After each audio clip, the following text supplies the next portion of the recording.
National Weather Service has issued a severe thunderstorm warning for central Pulaski County, Illinois, west central Massac County, Illinois, southeastern Alexander County, Illinois, central Ballard County, Kentucky, northwestern McCracken County, Kentucky, north central Mississippi County, Missouri, until 11 p.m.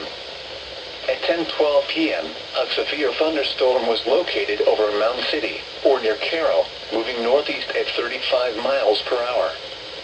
Expected hazards include 60 miles per hour wind gusts and half-dollar-size hail. This is a radar-indicated threat. The following impacts are expected. Hail damage to vehicles is expected. Expect wind damage to roofs, siding, and trees. Locations impacted include Carroll, La Center, Mounds, Barlow, Mound City, Karnak, Keble, Joppa, Olmsted, and New Grand Chain.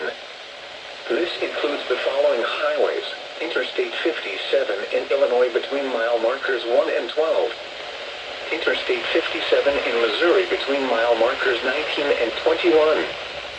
Repeating, a severe thunderstorm warning has been issued until 11 p.m. for the following county: Mississippi, Missouri, and the following counties in Illinois: Alexander, Massac, and Pulaski, and the following counties in Kentucky, Ballard, and McCracken.